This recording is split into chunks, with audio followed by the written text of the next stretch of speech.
اعوذ باللہ من الشیطان الرجیم بسم اللہ الرحمن الرحیم فمن تولى بعد ذلك فأولئك هم الفاسقون أفغير دين الله يبغون وله أسلم من في السماوات والأرض طوعا وكرها وإليه يرجعون قل آمنا بالله وما أنزل علينا وما أنزل على إبراهيم وإسماعيل وإسحاق ويعقوب والأسباط وما أوتي موسى وعيسى والنبيون من ربهم لا نفرق بين أحد منهم ونحن له مسلمون ومن يبتغي غير الإسلام دينا فلن يقبل منه وهو في الآخرة من الخاسرين كيف يهدي الله قوما كفروا بعد إيمانهم وشهدوا أن الرسول حق وجاءهم البينات والله لا يهدي القوم الظالمين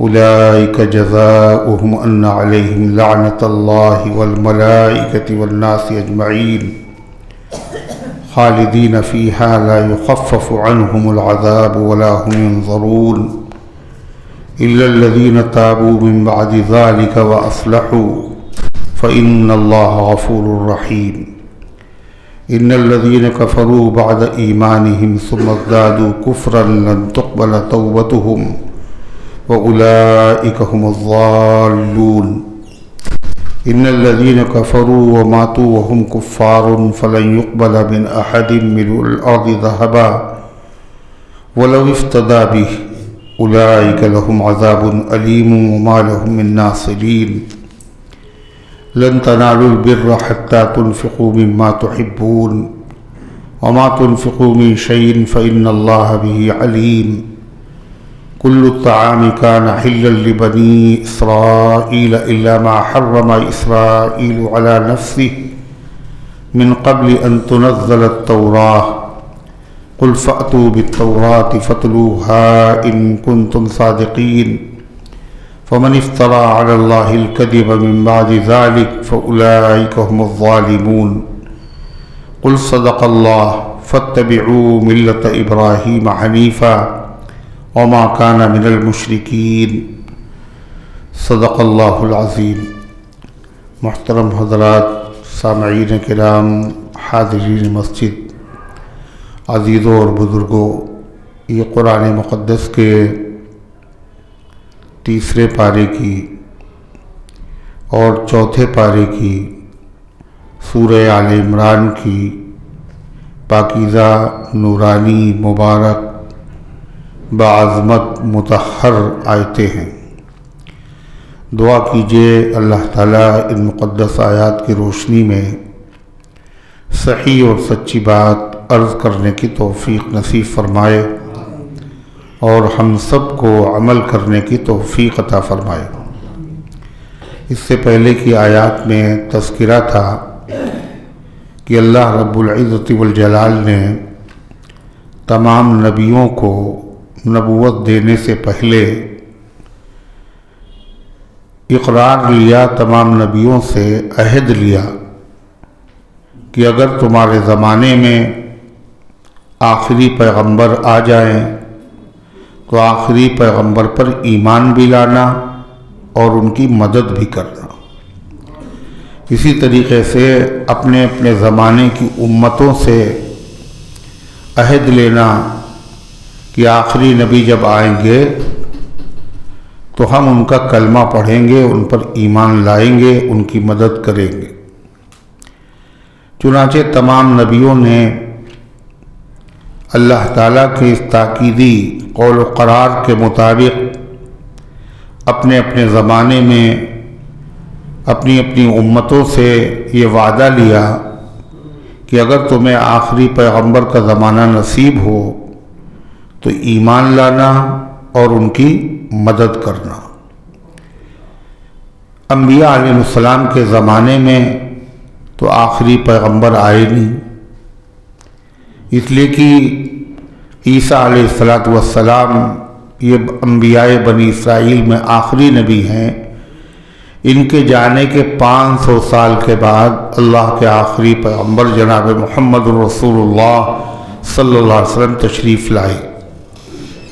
مگر انبیاء سے یہ عہد کیوں لیا گیا جبکہ اللہ کے علم میں تھا کہ انبیاء علیہ السلام کے جانے کے بعد آخر میں نبی آئیں گے؟ اس کا کیا فائدہ تھا؟ گزشتہ درس میں بتایا گیا تھا تاکہ یہ پیغمبر اقرار کر لے اور اس کا ارادہ کر لے تاکہ ارادے پر ان کو ثواب دیا جائے، اقرار پر ثواب دیا جائے۔ نیز اللہ نے ایک صورت ایسی بھی پیدا فرمائی کہ حضور انور صلی اللہ علیہ وسلم کے مبارک زمانے میں مسجد اقصی میں تمام نبیوں کو اللہ نے جمع فرما دیا، اور حضور انور صلی اللہ علیہ وسلم نے ان تمام انبیاء علیہ السلام کی امامت فرمائی، اور تمام انبیاء علیہ السلام نے آپ کی اقتدا کی۔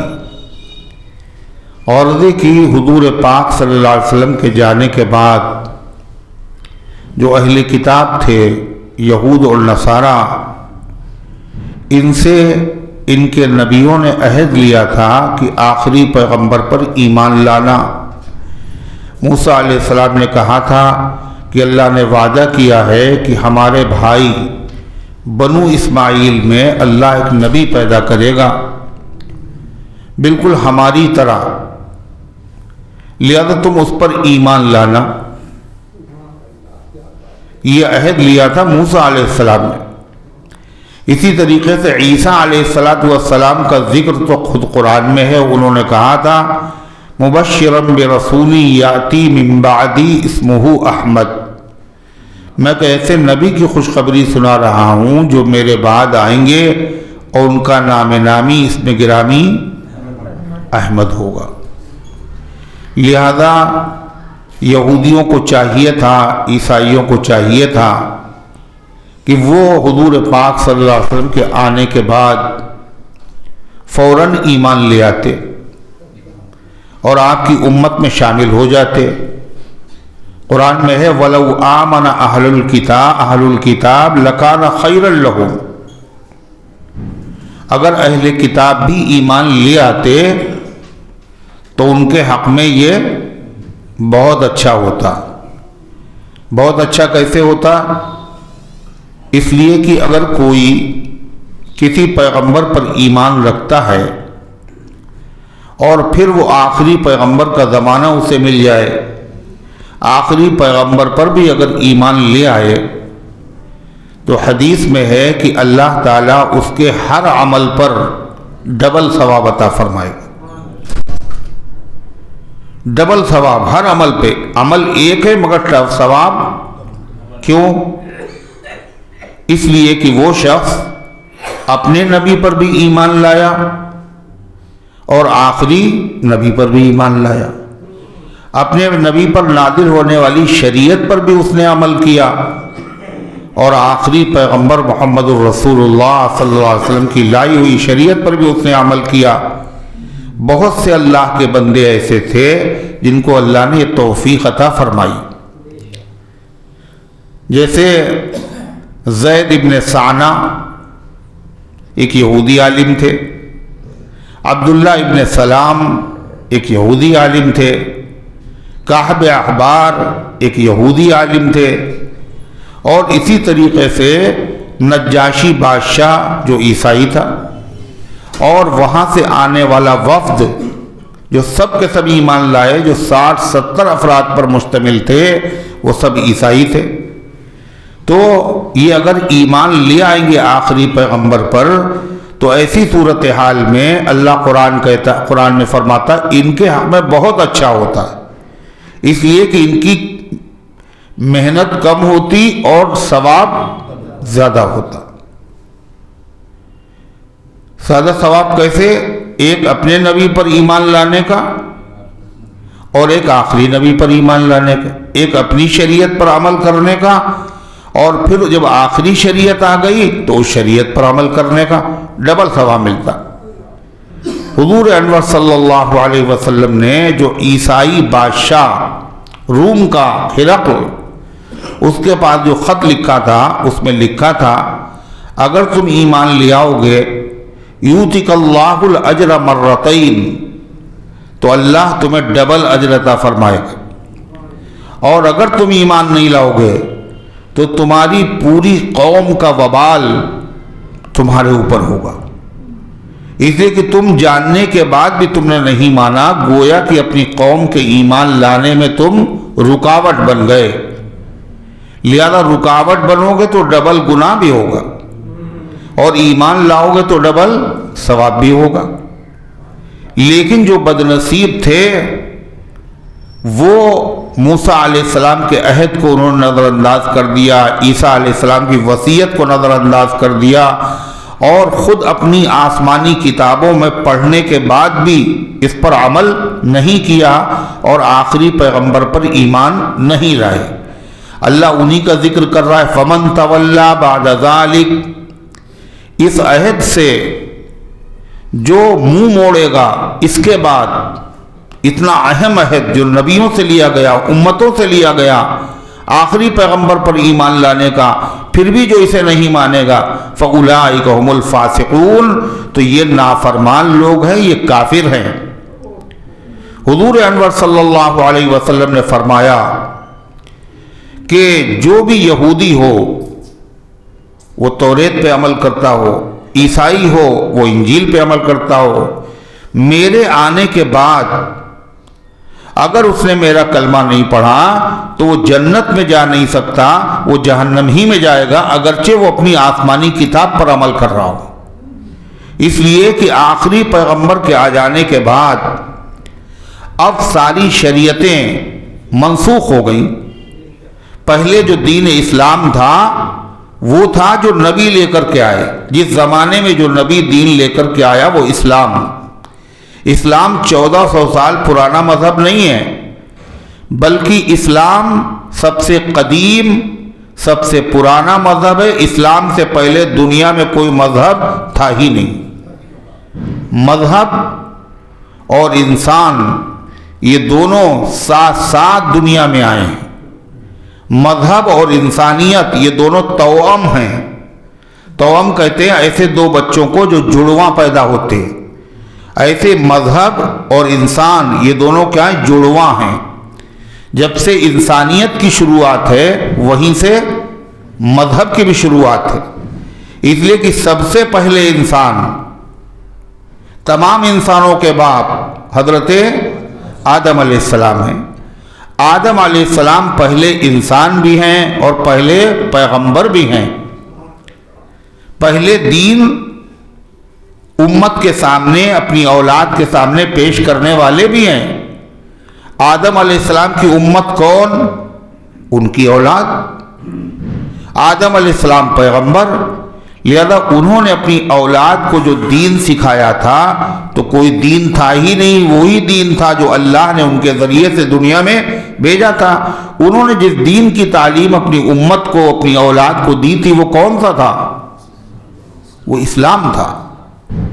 جو عقیدے آدم علیہ السلام نے سکھائے وہی عقیدے نوح علیہ السلام نے، وہی عقیدے ابراہیم علیہ السلام نے، وہی عقیدے موسیٰ علیہ السلام، وہی عقیدے کبھی بدلے ہی نہیں، اور انہی عقیدوں کے ماننے کا نام اسلام ہے۔ تو اسلام میں کبھی تبدیلی نہیں ہوئی۔ عبادت کے طریقے میں فرق ہے، نماز پڑھنے کے طریقے میں فرق ہے، ثواب میں فرق ہے، روزے کے طریقے میں، ثواب میں، تعداد میں فرق ہے، لیکن اصول میں، عقائد میں کوئی فرق نہیں ہے۔ پہلے پیغمبر سے لے کے آخر پیغمبر تک جو دین ہے وہ ایک ہی دین ہے، جو مذہب ہے وہ ایک ہی مذہب ہے، اور وہ مذہب اسلام ہے۔ جس زمانے میں جو پیغمبر اللہ کا حکم لے کر کے آیا اس کا ماننا اسلام ہے۔ اسلام کے معنی ہے مان لینا۔ موسیٰ علیہ السلام کے زمانے میں جو موسیٰ علیہ السلام لے کے آئے اس زمانے کے لوگوں نے اسے مان لیا تو وہ مسلمان۔ ابراہیم علیہ السلام جو چیز لے کر کے آئے، اللہ کے حکم لے کر کے آئے، جنہوں نے اس کو مان لیا وہ مسلمان۔ ابراہیم علیہ السلام نے خود کہا کیا وجعلنا مسلمین لک، اے اللہ اپنا ہم دونوں کو یعنی ابراہیم اسماعیل دونوں کو اپنا مسلمان بنا دیجئے. مسلمان تو تھے ہی، مطلب اپنے حکموں کو ماننے والا بنا دیجئے. اور اے اللہ ہماری ذریت میں، ہماری اولاد میں امتم مسلمۃ لک، ایک ایسی امت، ایک ایسی جماعت پیدا فرما جو تیرے حکموں کو ماننے والی ہو. اور اسی امت میں ایک نبی کو مبعوث فرما، اور وہ نبی کون ہے؟ جناب محمد الرسول اللہ صلی اللہ علیہ وسلم. تو جو نبی جس زمانے میں دین لے کر کے آیا، اللہ کے حکم لے کر کے آیا، ان حکموں کو ماننا اس زمانے میں اسلام تھا. جب وہ نبی کے دوسرا نبی آ گیا، اب پہلے والا دین جو ہے اب وہ اسلام نہیں ہے. اب اسلام وہ ہے جو نیا نبی نیا دین لے کر کے آیا، نیا حکم لے کر کے آیا.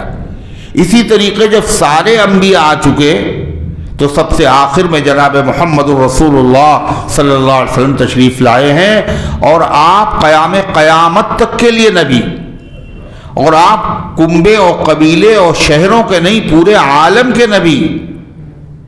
آپ پر نبوت کو خدا نے ختم کر دیا، لہذا آپ کے آنے کے بعد آپ کی لائی ہوئی تعلیمات کو ماننا ہی کیا ہے بھائی؟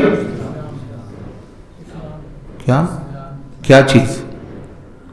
آخری نبی کی لائی ہوئی تعلیمات کو ماننا ہی اسلام ہے. اب اگر کوئی توریت پر عمل کرے تو کیا ہوگا؟ وہ مجرم ہے، وہ مسلمان نہیں ہے. بائبل پہ کرے وہ مجرم ہے. کیوں؟ اس لیے کہ ان کا زمانہ ختم ہو چکا. اب جو زمانہ ہے وہ قرآن کا زمانہ ہے، محمد الرسول اللہ صلی اللہ علیہ وسلم کا زمانہ ہے. یہ تو یقین کرنا ضروری ہے کہ حضرت موسیٰ علیہ السلام پہ توریت نازل ہوئی، وہ سچی کتاب تھی. عیسیٰ علیہ السلام پہ انجیل نازل ہوئی، وہ سچی کتاب تھی. حضرت داؤد پر زبور نازل ہوئی، وہ سچی کتاب تھی. لیکن عمل صرف قرآن پر ہوگا، اتباع صرف محمد الرسول اللہ صلی اللہ علیہ وسلم کی ہوگی.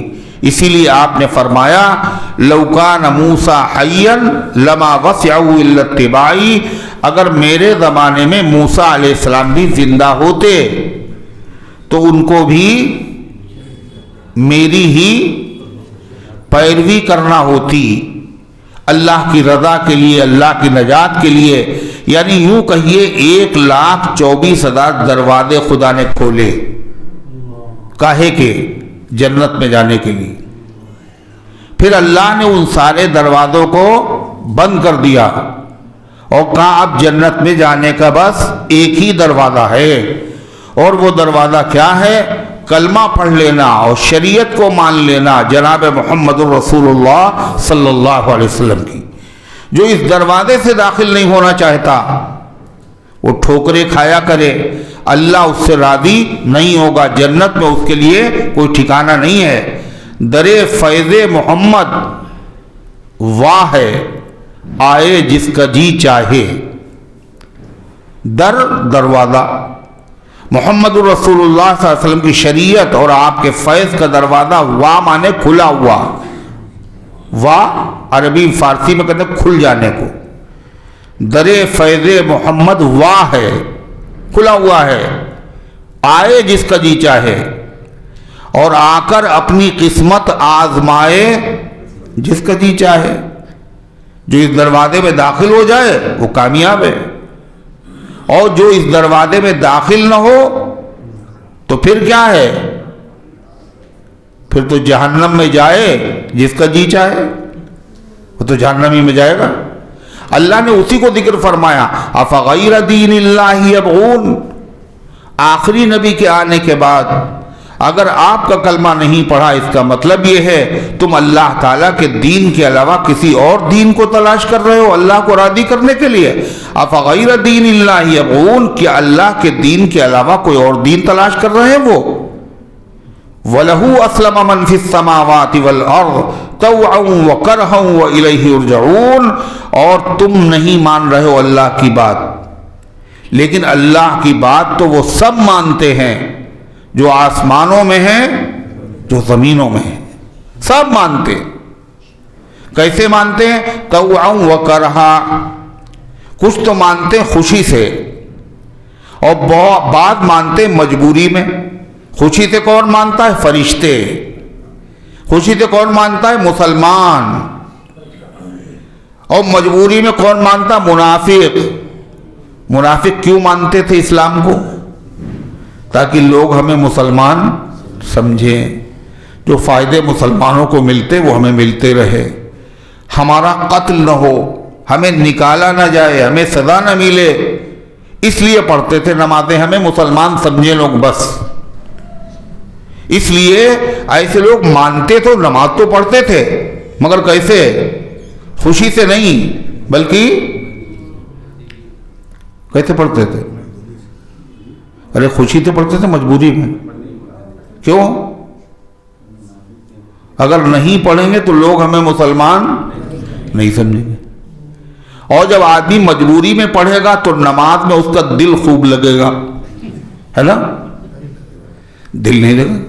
اللہ قرآن میں کہتا ہے وَإِذَا قَامُوا إِلَى الصَّلَاةِ قَامُوا كُسَالَىٰ۔ یہ منافق لوگ جب نماز کے لیے کھڑے ہوتے تو بہت سستی کے ساتھ، جی نہیں چاہ رہا ہے مگر پڑھنا ہے بھائی، مسلمان کہلائیں گے نہیں، اس لیے بہت سستی سے دیر میں آ رہے ہیں، بہت دیر سے نماز پڑھ رہے ہیں۔ حدیث میں آتا ہے منافق کا معاملہ یہ ہے کہ وہ انتظار کرتا رہتا ہے کہ ابھی ٹائم ہے، اور یہاں تک کہ جب سورج غروب ہونے والا ہوتا ہے تو جلدی سے آتا ہے اور ایسے نماز پڑھتا ہے جیسے مرغا دانہ چگنے کے لیے چوچے اپنی مارتا ہے، جلدی جلدی رکعت پڑھی ہو بھاگ گئے، تاکہ یہ ہو جائے کہ اس نے بھی نماز پڑھی ہے۔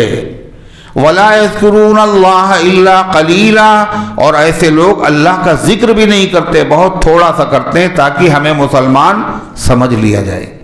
یہ اللہ کے پیغمبر کے زمانے میں حضور کے پیچھے نماز پڑھتے تھے، زکوٰۃ بھی دیا کرتے تھے۔ نہیں دیں گے مسلمان دیتا، ہم نہیں دیں گے مسلمان نہیں۔ نماز بھی اس لیے پڑھ رہے تھے، مگر یہ جو ان کی نمازیں تھیں اور ان کے روزے تھے اور ان کی زکوٰۃ تھی، یہ خوش دلی سے نہیں تھی۔ اللہ فرماتا ہے مانتے تو اللہ کا سب حکم ہیں، بعض مانتے ہیں خوشی سے اور بعض مانتے ہیں مجبوری میں۔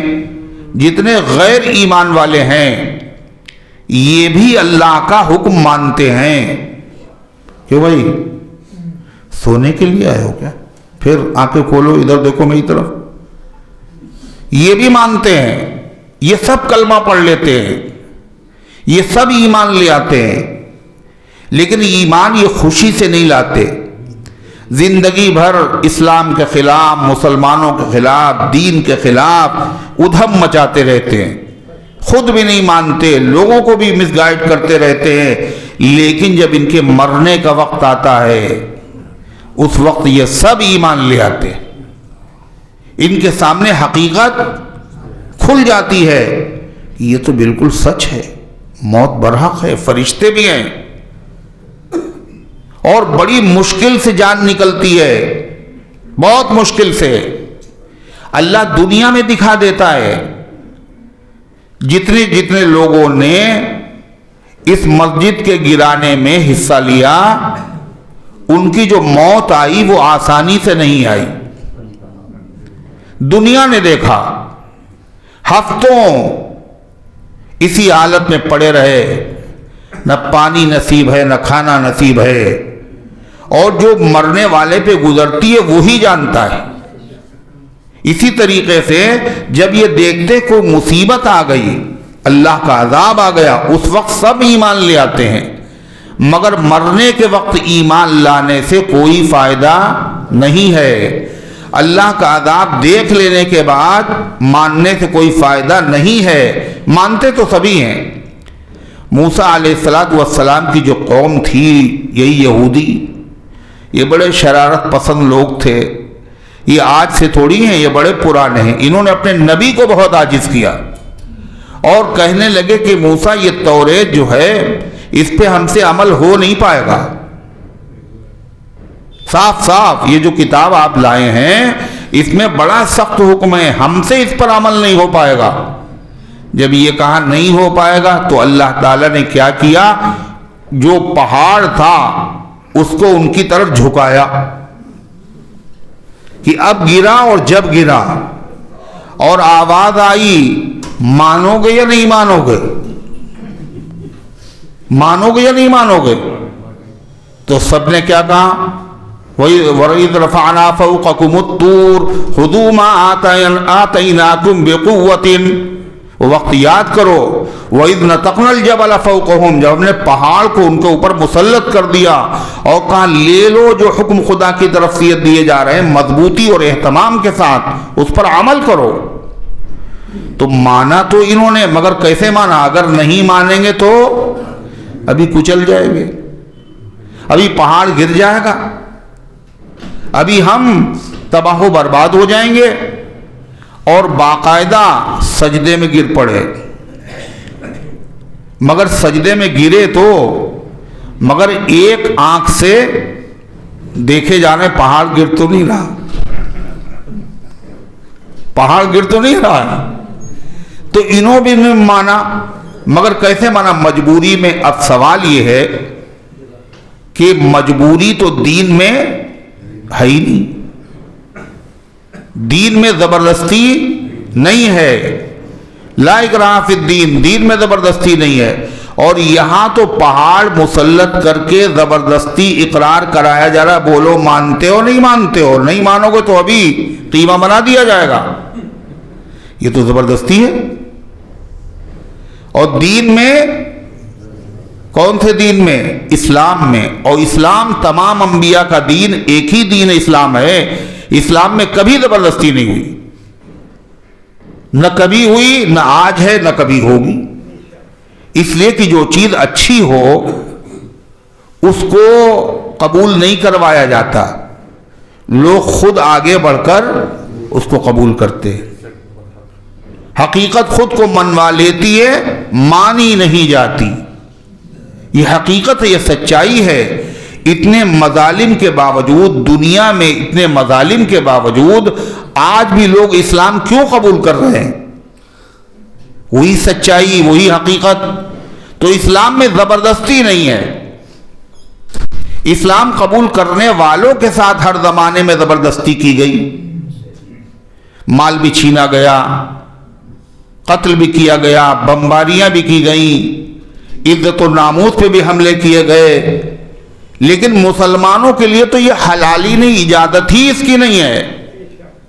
تو دہشت گردی اسلام میں نہیں ہے، اسلام کو، مسلمانوں کو دہشت گردی کا ہمیشہ نشانہ بنایا گیا۔ ایک خندق کھودی گئی اور اس میں آگ بھر دی گئی، اور اس آگ میں کہا جو بتوں کی پوجا نہیں کرے گا اس کو اس میں ڈال دیا جائے گا۔ ہزاروں آدمیوں نے جلنا گوارا کیا، مگر انہوں نے اپنے دین کو نہیں چھوڑا۔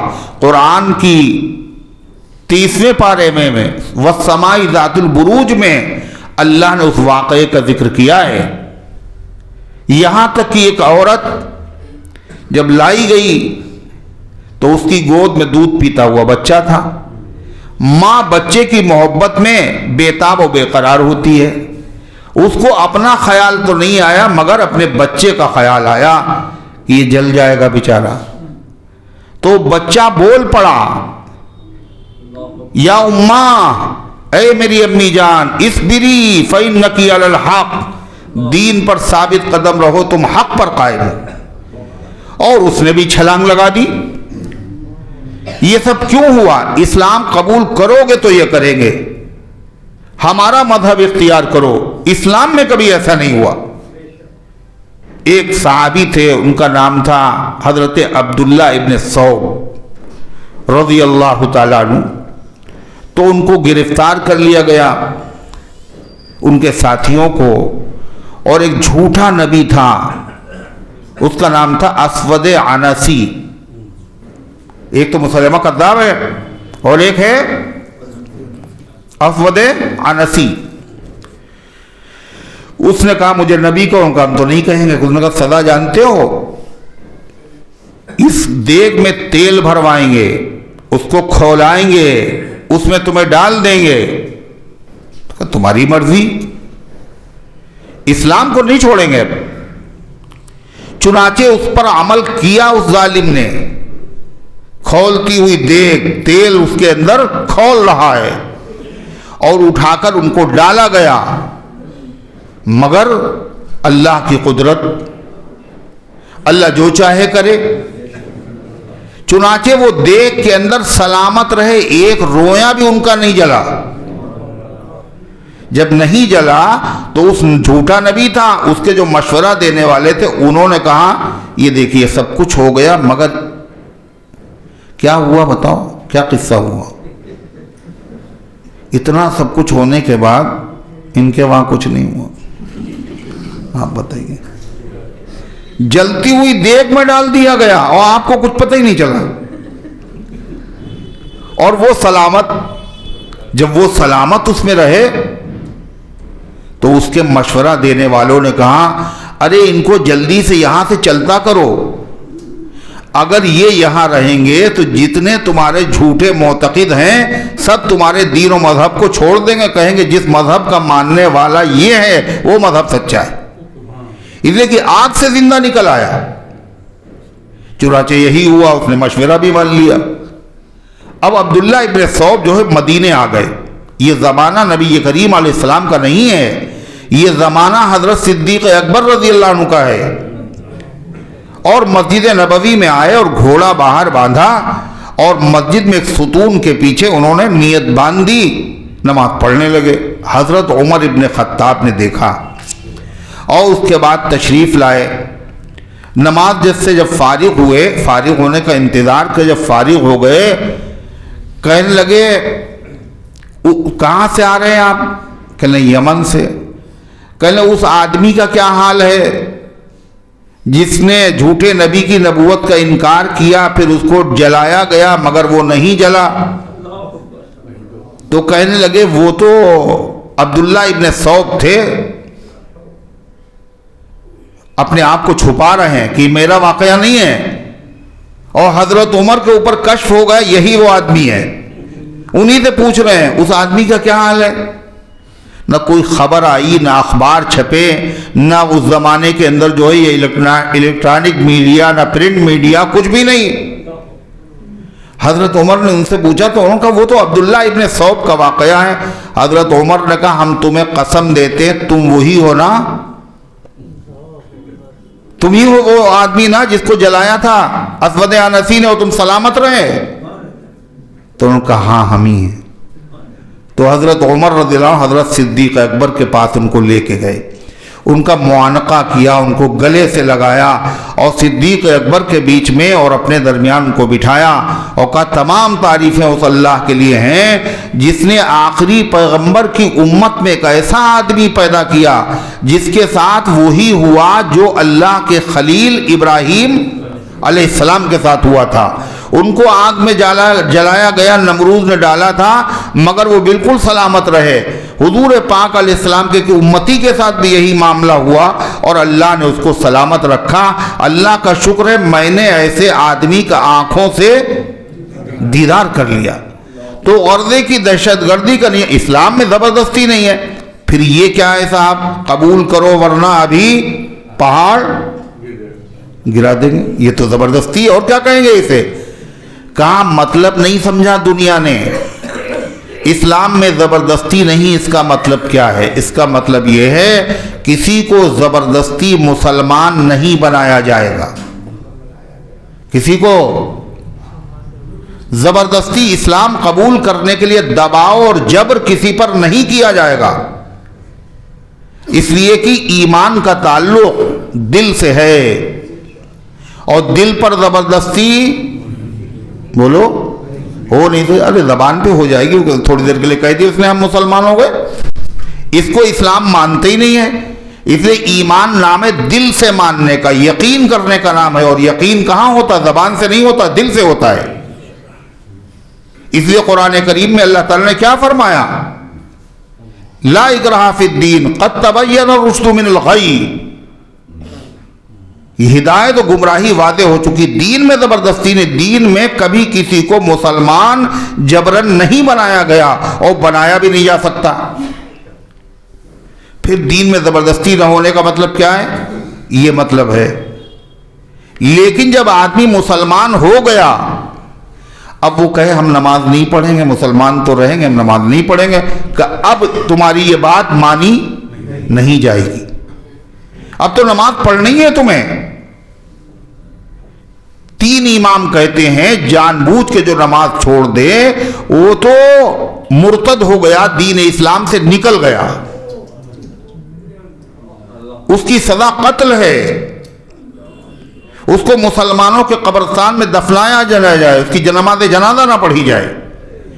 امام اعظم ابو حنیفہ رحمۃ اللہ علیہ فرماتے ہیں کہ نہیں، مسلمان تو ہے وہ، مگر اس نے کام کیا ہے کافروں والا۔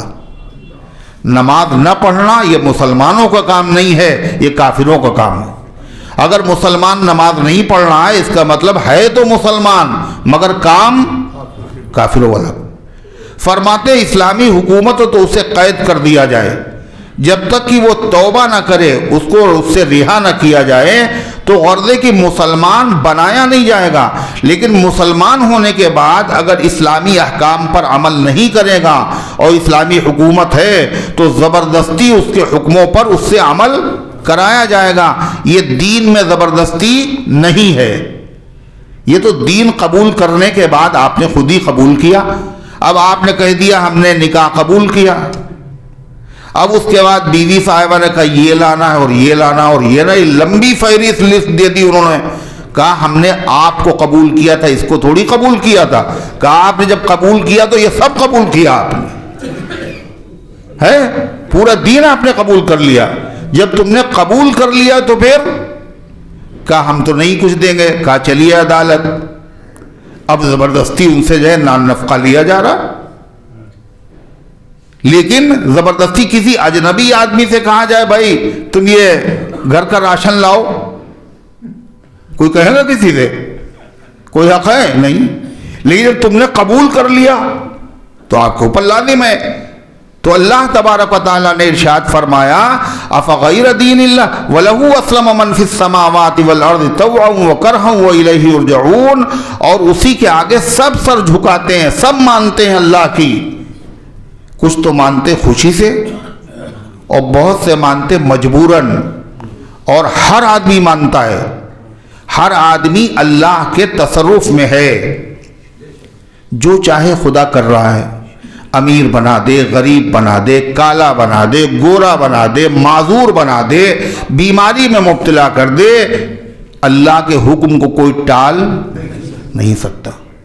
اب بیمار کر دیا، اب 2 طرح کے لوگ ہیں، بعض تو کہتے ہیں اللہ نے بیمار کیا ہے بھائی صبر کریں گے، اور اللہ جو کرتا اچھا کرتا ہے، کچھ غلطی مجھ سے ہوئی ہوگی اس لیے ایسا ہو گیا، تو یہ اللہ کے حکم کو مان رہا ہے، صبر کر رہا ہے، خوشی سے مان رہا ہے۔ اور ایک آدمی رو رہا ہے اور چلا رہا ہے اور ہنگامہ کر رہا ہے اور برا بھلا کہہ رہا ہے، مان تو یہ بھی رہا ہے، اچھا تو ہو نہیں جائے گا یہ، لیکن یہ کیسے مان رہا ہے؟ مجبوری میں مان رہا ہے، اس کو ثواب بھی نہیں ملے گا۔ اللہ تعالیٰ ارشاد فرماتا ہے وَإِلَيْهِ يُرْجَعُونَ، اور سب کو اللہ کے پاس حاضر ہونا ہے۔ جب حاضر ہونا ہے تو خوشی سے مان کے جانا چاہیے، اگر خوشی سے مان کے جائیں گے تو ثواب ملے گا، اور اگر خوشی سے نہیں مانیں گے تو کیا ہوگا؟ اللہ کا حکم تو نہیں ٹلے گا، لیکن سزا کے لیے بھی تیار رہو۔ اللہ تعالیٰ فرماتا اے پیغمبر ان سے بتا دیے، یہودیوں اور عیسائیوں سے کہا آپ نے مسلمان ہو جاؤ، تو ان کا مسلمان تو ہم ہیں پہلے سے، ہمارا مذہب بھی اسلام ہے۔ تو اللہ تعالیٰ کہہ رہا ہے ان کو بتا دو اسلام کا مطلب کیا ہوتا ہے، خالی کہہ دینے سے کوئی مسلمان نہیں ہوتا۔ مسلمان اسے کہتے ہیں جو اللہ کے ہر حکم کو مانے، ہر حکم کو مانے، اور اللہ نے جس زمانے میں جو حکم دیا ہے اس حکم کو مانے، جس کے ذریعے سے حکم اللہ نے بھیجا ہے اس کو بھی مانے۔ جو سب کو مانے وہ مسلمان ہے، جو سب کو نہ مانے، کسی کو مانے کسی کو نہ مانے، وہ مسلمان نہیں ہو سکتا۔ یہودیوں نے عیسیٰ علیہ السلام کو نبی نہیں مانا، اور انہوں نے انجیل کو اللہ کی کتاب نہیں مانا، توریت کو اللہ کی کتاب مانا، موسیٰ علیہ السلام کو نبی مانا، لہذا یہ مسلمان نہیں ہے۔ عیسائیوں نے عیسیٰ علیہ السلام کو نبی مانا اور انجیل کو کتاب مانا، مگر آخری پیغمبر محمد الرسول اللہ صلی اللہ علیہ وسلم کو نبی نہیں مانا اور آپ پر نازل ہونے والی کتاب قرآن کریم کو بھی اللہ کی کتاب نہیں مانا تو یہ بھی مسلمان نہیں ہے۔ مسلمان اسلام میں جو رواداری ہے وہ دنیا کے کسی مذہب میں نہیں ہے۔ آخری پیغمبر کو بھی ماننا ہے، اور صرف آخری پیغمبر کو نہیں بلکہ اللہ نے جتنے پیغمبر بھیجے ہیں ہر پیغمبر کو تمہیں ماننا ہوگا، اور جتنی آسمانی کتابیں نازل کی ہیں تمام کتابوں کو ماننا ہوگا، تب تم مسلمان کہلاؤ گے۔ اور اگر تم نے شریعت پر پورا عمل کیا اور 75 حج کیے اور 50 عمرے کیے اور صدقے میں سب کچھ لٹا دیا اور آخری پیغمبر کو مانتے رہے، اشراق اوابین سب کچھ کہا مگر موسیٰ کو ہم نہیں مانیں گے، تو آپ مسلمان نہیں، آپ کافر ہیں۔ اسلام کی حقیقت تم نے نہیں سمجھی، تم نے کہا ایک کو مان لیں جب بھی مسلمان، اللہ کا ایک حکم مان لیا ایک نہیں مانا وہ مسلمان۔ ایسا نہیں ہے۔ اے پیغمبر ان سے کہو اندھیرے میں نہ ہو، اجالے میں آ جاؤ۔ اسلام کا مطلب ہم تمہیں سمجھاتے ہیں، کیا ہے مطلب؟ قل، اے پیغمبر آپ کہہ دیجئے اسلام کیا ہے؟ آمنا باللہ، ہم ایمان لائے اللہ پر، اکیلے ہم نہیں، ہمارے تمام ماننے والے بھی ایمان لائے اللہ پر۔ وما انزل علینا، اور اس کتاب پر بھی ہم سب ایمان لائے ہیں جو ہمارے اوپر اتاری گئی، یعنی قرآن کریم۔ وما انزل علی ابراہیم، اور ان حکموں پر بھی ہم ایمان لائے ہیں جو اتارے گئے ابراہیم علیہ السلام پر، و اسماعیل، اور اسماعیل علیہ السلام پر، و اسحاق، اور اسحاق علیہ السلام پر، و یعقوب، یعقوب علیہ السلام پر، والاسباط، اور یعقوب علیہ السلام کی اولاد، ان کی اولادوں میں جو نبی ہوئے حضرت یوسف علیہ السلام ہیں۔ اسی طریقے سے جتنے بھی انبیاء بنی اسرائیل ہیں سب یعقوب علیہ السلام کی اولاد ہیں۔ 1000 پیغمبر آئے ہیں یعقوب علیہ السلام کی اولاد میں، اور کس پر ایمان لائے؟ ان حکموں پر جو یعقوب علیہ السلام پر اتارے گئے، والاسباط ان کی اولاد پر اتارے گئے۔ وما اوتی موسیٰ وعیسیٰ، اور جو معجزے دیے گئے موسیٰ علیہ السلام کو اور عیسیٰ علیہ السلام کو، والنبیون من ربہم، اور جو معجزے اور حکم دیے گئے تمام نبیوں کو ان کے رب کی طرف سے، ہم ان سب کو مانتے۔ یہ ہے اسلام۔ لا نفرق بین احد منہم، اور کیسے مانتے ہیں؟ ہم فرق نہیں کرتے ان میں سے کسی کے درمیان کہ ایک پیغمبر کو مانے اور ایک کو نہ مانے، ایک کتاب کو مانے اور ایک کو نہ مانے۔ اگر فرق کرے گا تو مسلمان نہیں ہے۔ جو فرق نہ کرتا ہو، جس کا دل بہت بڑا ہو، جو ہر نبی کو مانتا ہو، ہر نبی پر نازل ہونے والی کتاب کو مانتا ہو، اس کا دل بڑا ہے۔ جو ایک نبی کو مانے دوسرے نبی کو نہ مانے، اس کا دل بڑا ہے۔ مسلمانوں سے زیادہ وسعت ظرفی دنیا کے کسی مذہب میں نہیں ہے۔ جب عیسائیوں نے حضور پاک صلی اللہ علیہ وسلم کے خاکے بنائے مذاق اڑانے کے لیے، توہین کرنے کے لیے، دنیا میں ہنگامہ ہوا، احتجاج برپا ہوا۔ مسلمانوں میں پڑھے لکھے بھی ہیں، غیر پڑھے لکھے بھی ہیں، سرپھرے بھی ہیں، مجنون بھی ہیں، غصے والے بھی ہیں، مگر پوری دنیا کا ریکارڈ ہے، تاریخ ہے، کسی مسلمان نے جواب میں عیسیٰ علیہ السلام کا خاکہ نہیں بنایا۔ یہ اندھے ہیں، ان کو نظر نہیں آتا۔ یہی تو جواب، تو ہمارے نبی کو نہیں مانتے، ہم تمہارے نبی کو نہیں مانیں گے۔ مگر جاہل سے جاہل آدمی نے یہ بات نہیں کی۔ کیوں؟ اس لیے کہ تمام نبیوں کو ماننے کا نام ہی اسلام ہے۔ تمام نبیوں کی عزت کرو۔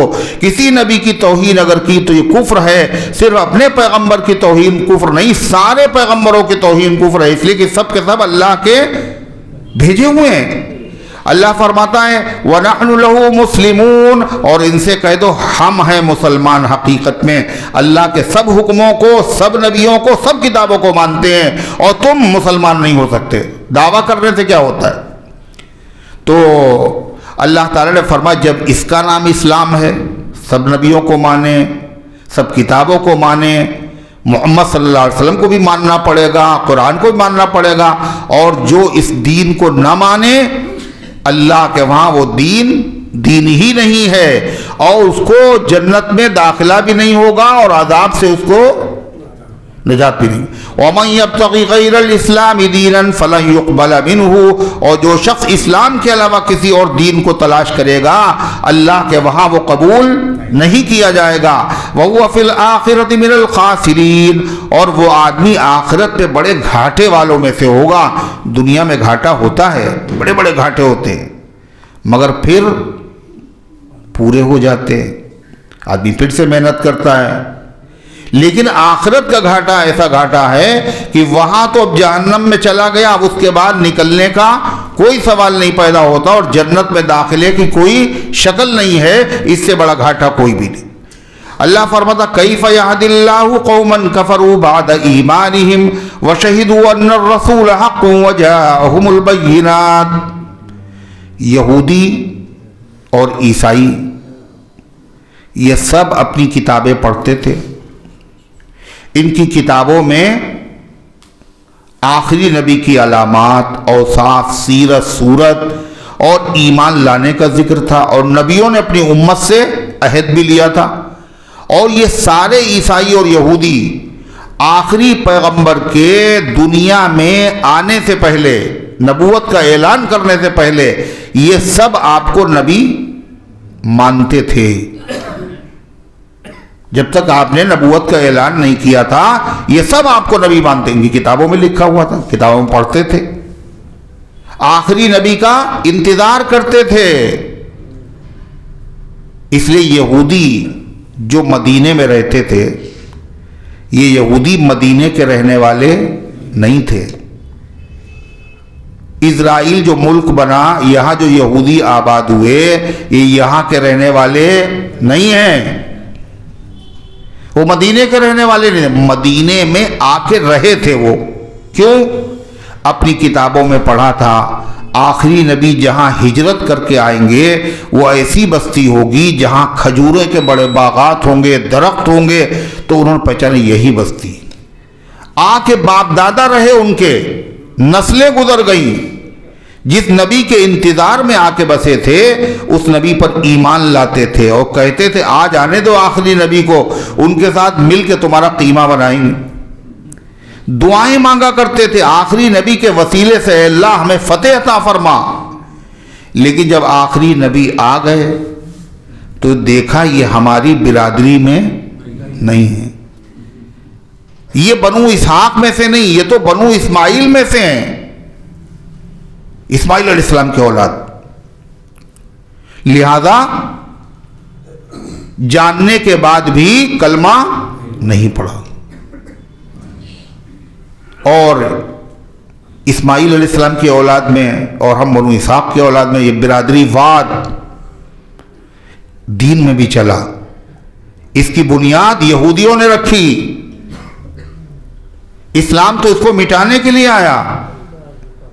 چنانچہ جو ان لوگوں کے ٹینک ہیں اسرائیلیوں کے، جن کو وہ مجاہدین اپنے میزائلوں سے، کم قیمت کے میزائلوں سے اس طرح اڑا دیتے ہیں، کتنے 1650، اور ایک ایک ٹینک بڑی قیمت کا ہے، جلا دے. ان ٹینکوں پہ لکھا کیا ہے؟ کبھی آپ نے غور کیا؟ ارمو بنی اسماعیل، یعنی تیروں کا نشانہ بناؤ اسماعیل علیہ السلام کی اولاد کو، یعنی مسلمانوں کو. یہ ہے یہودیت، یہ نفرت. اللہ فرماتا ایسے لوگوں کو خدا ہدایت کیسے دے گا جو جاننے کے بعد بھی اندھے بن جائیں. کیف یہدی اللہ قوما کفروا، کیسے ہدایت دے گا اللہ ایسی قوم کو جنہوں نے کفر کیا. کب؟ بعد ایمانہم، اپنے ایمان لانے کے بعد.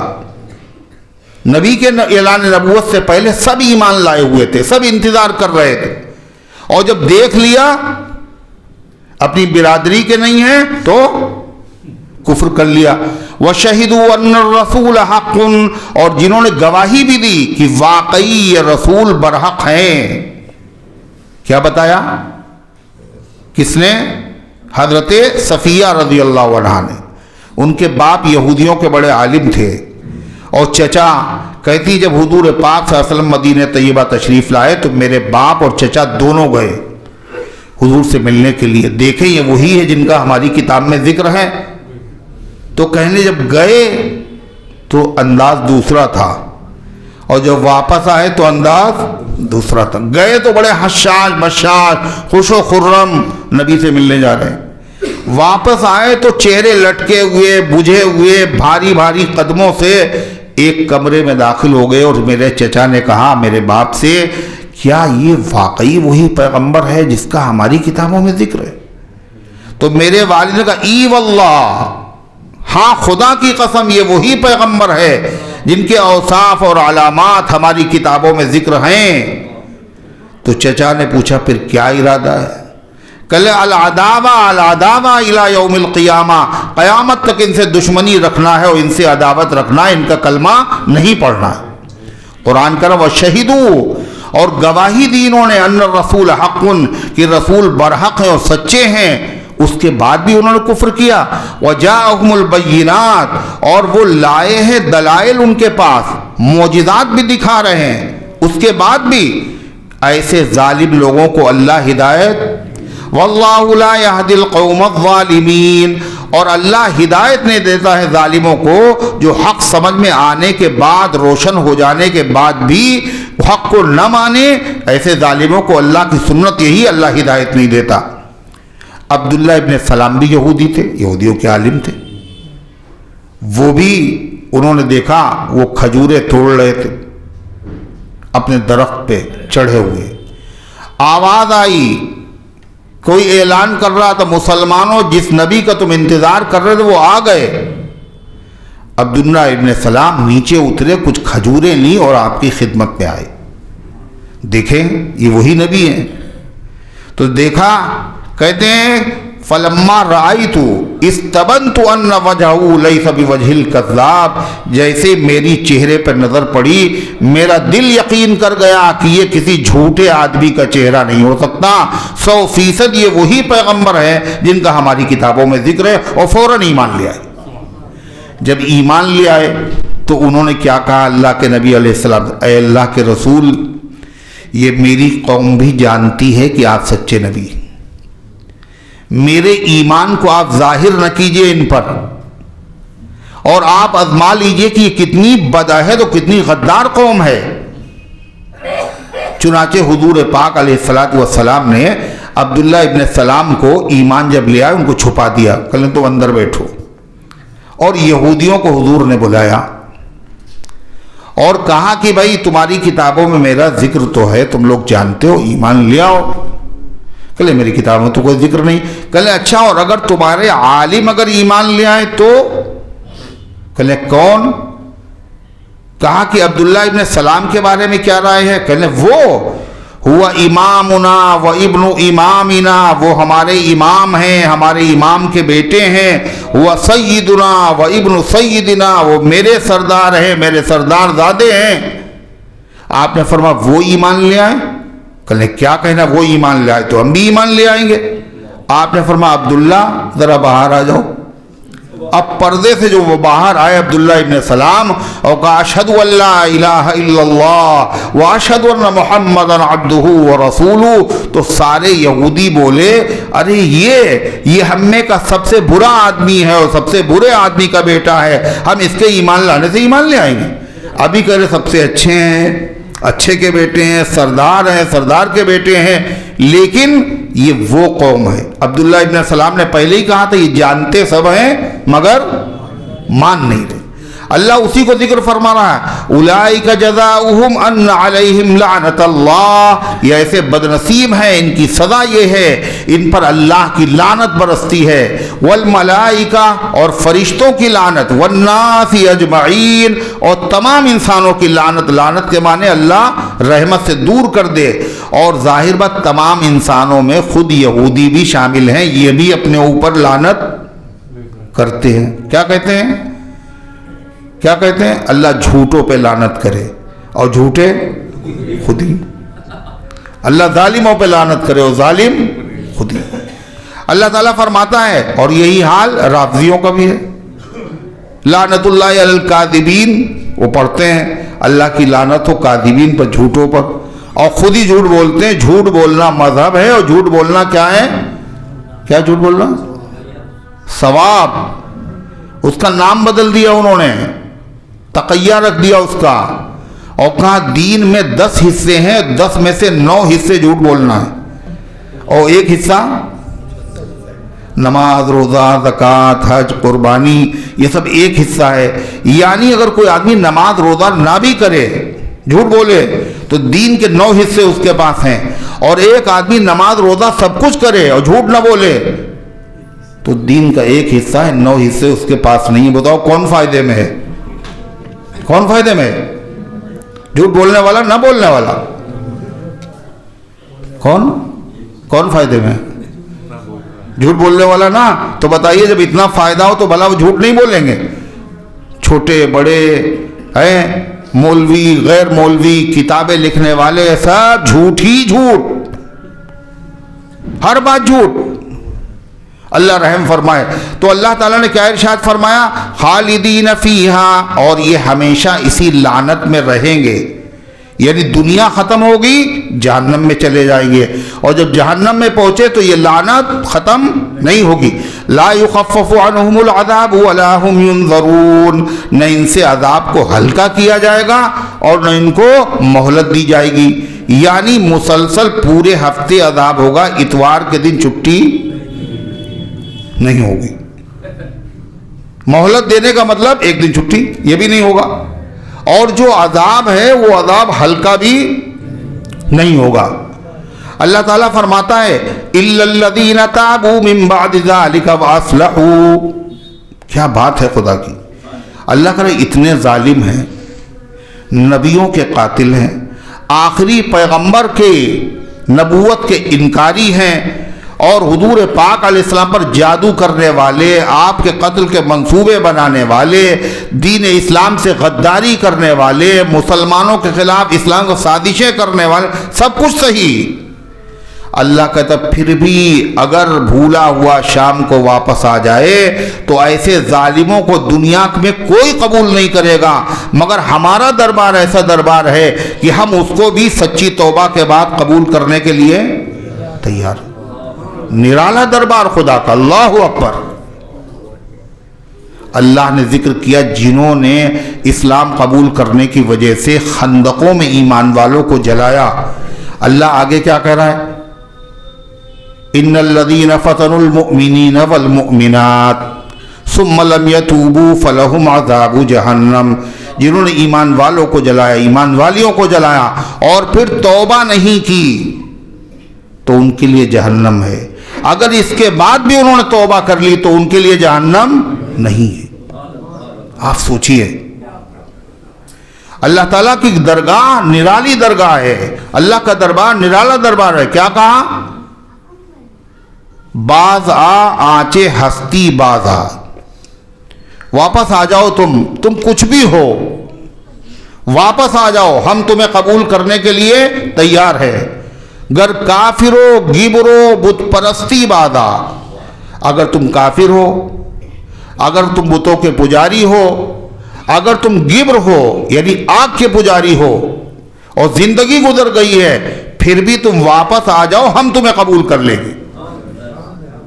این در گئے ماں در گئے نو امیدی نیس. یہ ہمارا دربار مایوسی اور نا امیدی کا دربار نہیں ہے. 100 بار اگر توبہ شکستی بازا، اگر 100 مرتبہ تمہاری توبہ ٹوٹ گئی ہو اور پھر سے توبہ کرو، ہم قبول کرنے کے لیے تیار ہیں. اللہ تعالیٰ کیا فرماتا ہے؟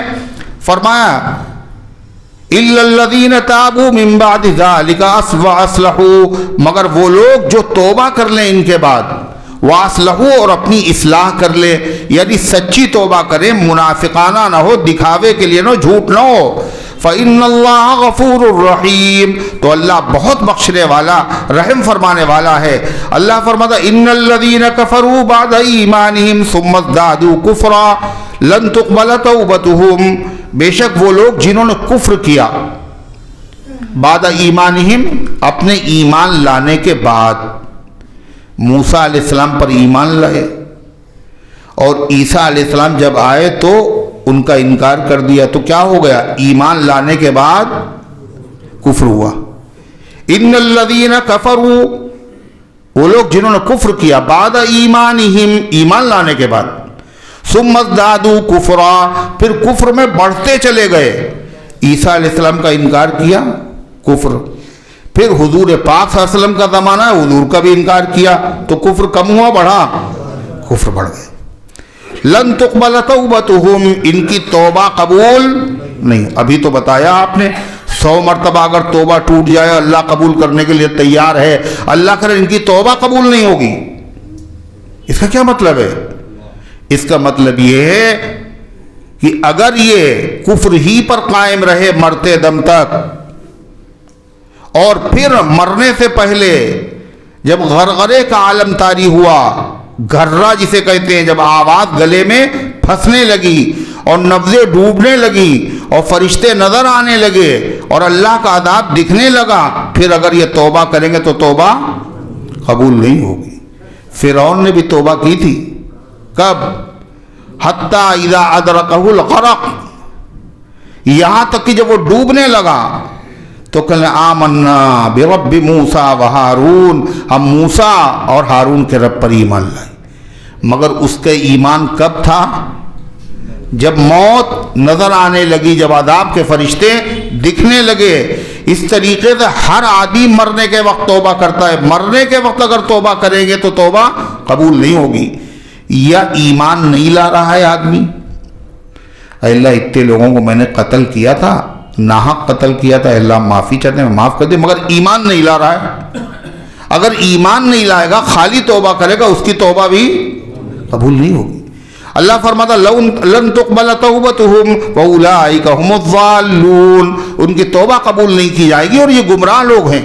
ان الذین کفروا وماتوا وهم کفار، بے شک وہ لوگ جنہوں نے کفر کیا اور مر گئے اسی حال میں کہ وہ کافر تھے، تو کیا ہوگا؟ فَلَن يُقْبَلَ مِنْ أَحَدٍ مِّنْ الْأَرْضِ ذَهَبًا وَلَوِ افْتَدَىٰ بِهِ، تو ایسے لوگوں سیدھے جہنم میں جائیں گے، اور جہنم میں جانے کے بعد دنیا میں آدمی اگر سونا اور چاندی دے دے، مجرم، اتنا لے لو ہمیں چھوڑ دو، اچھا اتنا لے لو ہمیں چھوڑ دو، اچھا اتنا لے لو ہمیں چھوڑ دو، تو حاکم لوگ اپنے قانون میں نرمی پیدا کرتے ہیں، چور دروازے سے اس کو لے کے آزاد کر دیتے ہیں۔ یہ اللہ کا دربار ہے، یا سونا نہیں قبول ہوتا، یا ایمان اور اچھے عمل قبول ہوتے ہیں۔ جس کے پاس ایمان نہیں ہے تو پھر کیا ہے؟ اللہ فرماتا وہ سونا چاہے جتنا پیش کر دے خدا کے در، اولن تو سونا ہوگا نہیں، اور اگر سونا ہو کتنا سونا؟ ملو الارض، ملو الارض کہتے ہیں زمین بھر کے، کتنی بڑی خدا کی زمین، یہ پوری زمین اگر سونے سے بھر دی جائے، اتنا سونا بھی اگر مجرم کافر مشرک اللہ تعالیٰ کے سامنے پیش کرے، اے اللہ یہ لے لیجئے اور ہمیں عذاب سے چھوڑ دیجئے، تو کیا ہوگا؟ فَلَن يُقْبَلَ مِنْ أَحَدٍ، تو ان میں سے کسی سے بھی یہ قبول نہیں کیا جائے گا۔ حدیث میں آتا ہے کہ اللہ تعالیٰ ایک جنتی کو بلائے گا اور اس سے پوچھے گا کوئی تمنا ہے تمہاری؟ وہ اتفاق سے شہید ہوگا۔ شہید، اور شہید کئی طرح کے ہیں، میدان جنگ میں جو ہوا وہ بھی شہید ہے، اور جو بمباری میں مارے جا رہے ہیں، جو دیوار گرنے سے مرے، جو ڈوبنے سے مرے، جن کو جلا دیا گیا، یہ سب شہید، وہ شہید ہوگا۔ اللہ تعالیٰ اس سے پوچھے گا ہاں بھائی کوئی تمنا ہے تمہاری؟ اب وہ کہے گا اے اللہ سب کچھ تو آپ نے دے دیا، پھر بھی کوئی تمنا ہو تو بتائیے۔ اے اللہ بس ایک تمنا ہے، آپ دنیا میں مجھے پھر سے بھیجیے، اور پھر سے ہم شہید ہوں، اور پھر بھیجیے، پھر سے شہید ہو، 10 مرتبہ آپ مجھے دنیا میں بھیجیے، اور 10 مرتبہ مجھے شہادت کی موت حاصل ہو، میری تمنا تو یہ ہے۔ اللہ ایک کافر کو بلائے گا، کہ اس کو بلاؤ، اس سے کہے گا اللہ تعالیٰ تمہاری کوئی تمنا ہے؟ کہاں تمنا ہے؟ کیا تمنا ہے؟ کہ اللہ جتنا پیسہ آپ کہیے، دنیا بھر کے آپ سونا کہیے، ہم پیش کرنے کے لیے تیار ہے، قبول کر لیے۔ اللہ کہے گا بندے میں نے تجھ سے اس سے آسان چیز مانگی تھی، تو نے وہ تو قبول نہیں کیا، میں نے کہا تھا ایمان لیا اور شرک نہ کرو، وہ تم نے قبول نہیں، تم جھوٹے ہو، اور اس کو پھر سے جہنم میں اللہ تعالیٰ داخل کر دے گا۔ اللہ اسی کا ذکر فرما رہا ہے، ان الذین کفروا وماتوا وهم کفار، بے شک جنہوں نے کفر کیا اور مر گئے اسی حال میں کہ وہ کافر تھے، فلن يقبل من احد ملء الارض ذهبا، تو ان میں سے کسی سے زمین بھر کے سونا نہیں قبول کیا جائے گا، ولو افتدى به، اگرچہ وہ فدیے میں پیش کر دے، اولئک لهم عذاب علیم، یہ ایسے لوگ ہیں جن کے لیے دردناک قسم کا عذاب ہے، وما لهم من ناصرین، اور وہاں ان کا کوئی مدد کرنے والا نہیں ہوگا۔ اللہ نے کہا کافروں سے تو کچھ قبول نہیں ہوگا، صدقہ خیرات اگر انہوں نے دنیا بھر کے بھی اگر صدقہ خیرات کیا ہو، اگر ایمان نہیں ہے تو اللہ کے وہاں کوئی ثواب ان کو نہیں ملے گا۔ ہاں دنیا میں یہ ہوگا ان کے کاروبار میں برکت، کاروبار اللہ بڑھا دے، عزت دے دے، اقتدار مل جائے، اس لیے کہ اللہ کے وہاں نیک عمل کی قبولیت کے لیے ایمان شرط ہے۔ اور ایمان والوں کے لیے کیا بتایا خدا نے وہ سنیے، ایمان والوں میں سے کوئی ایسا نہیں ہے جس نے اللہ کے راستے میں کچھ نہ کچھ دیا نہ ہو۔ جان ہی دینا تھوڑی ہے، ارے 1 روپیہ تو کسی نے دیا ہوگا کبھی کسی غریب کو، ہے مسجد میں غلے میں ڈالا ہوگا، کپڑے دیے ہوں گے کبھی، کچھ نہ کچھ تو دیا ہے۔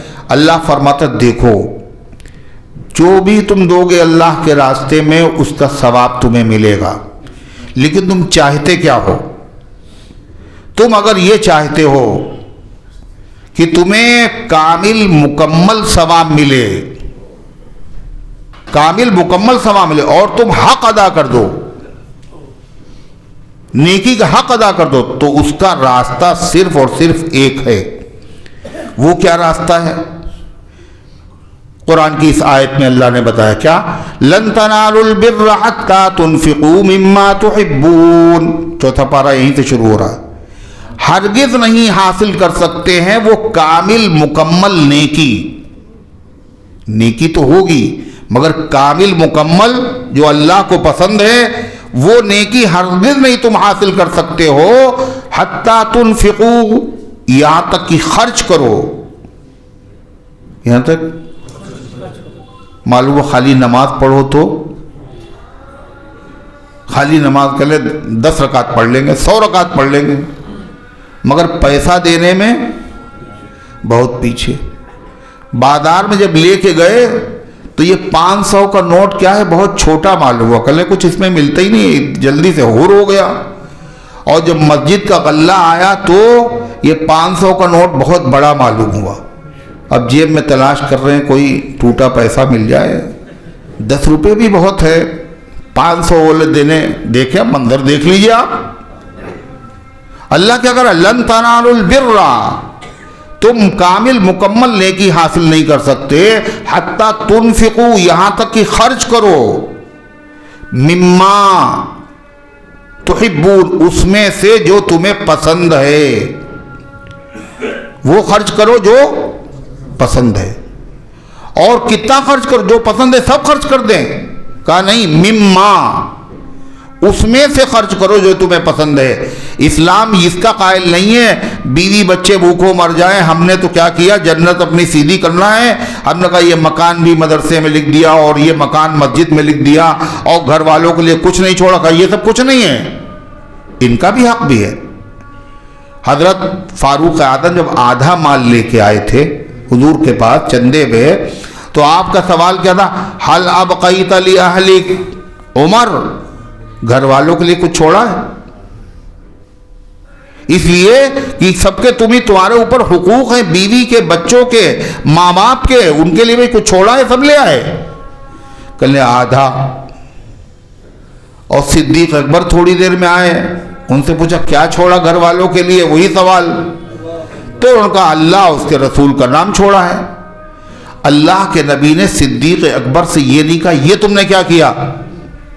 ویسے تعلیم کیا ہے قرآن کی کہ پورا کا پورا اللہ کے راستے میں صدقہ مت کرو. مگر صدیق اکبر سے نہیں کہا جا رہا یہ کیوں؟ اس لیے کہ صدیق اکبر جیسا ایمان سب کے پاس نہیں ہے. آج تو جوش میں آ کے دے دیا اور بعد میں پچھتا رہے اتنا نہیں دینا چاہیے تھا. بتائیے ہیں یہ صدیق اکبر ان میں سے نہیں ہے. صدیق اکبر تو ان میں سے ہیں جنہوں نے سب کچھ دے دیا. اب اس کے بعد ایک کمبل باندھ کے آئے ہیں, اس میں گٹھا بھی نہیں لگ پا رہی ہے تو ببول کے کانٹے اس میں لگا لیے روکنے کے لیے. اتنی دیر میں جبریل آ گئے اور جبریل نے آ کے پوچھا کہ اللہ تبارک و تعالی نے ابو بکر کو سلام کہا ہے اور ابو بکر سے یہ پوچھا ہے کہ بتاؤ تم بڑے مالدار آدمی تھے اور تم نے سب کچھ لٹا دیا اللہ کے راستے میں, آج تمہاری یہ حالت ہے, بتاؤ اللہ سے راضی ہو یا ناخوش؟ اسلام کی خاطر یہ ہوا, دولت تھی سب لٹ گئی مٹ گئی, خوش ہو یا ناراض ہو مجھ سے؟ جب اللہ کے نبی نے یہ پوچھا کہ جبریل آئے ہیں اور یہ کہہ رہے ہیں تو حضرت صدیق اکبر تو وجد میں آ گئے, جھومنے لگے اور کہنے میں اپنے مالک سے ناراض ہوں گا؟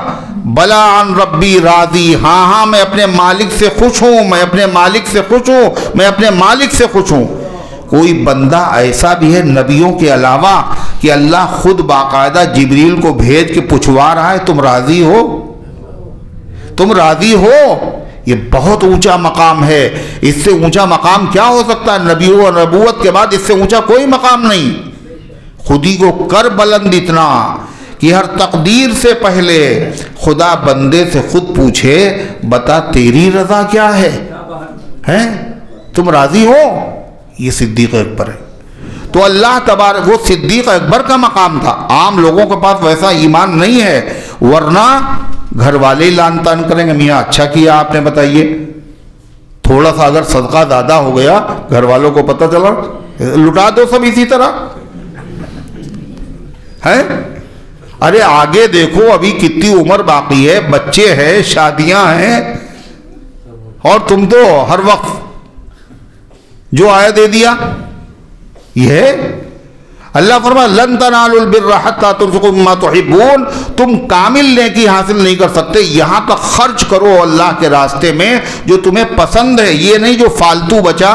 کل یہ جاکٹ جو ہے بہت پرانی ہو گئی, کئی سال سے پہن رہے ہیں, اب جی بھر گیا اب یہ دے دے کسی کو, ہے جو فالتو چیزیں وہ دے رہے. جب نہیں رہتی کوئی شے کام کی اس کو کر دیتے ہیں اللہ نام کی. یہ ہم لوگوں کا حال ہے. یہ کامل نیکی نہیں ہے, لیکن یہ نہ سمجھنا کہ اس پہ ثواب نہیں ملے گا.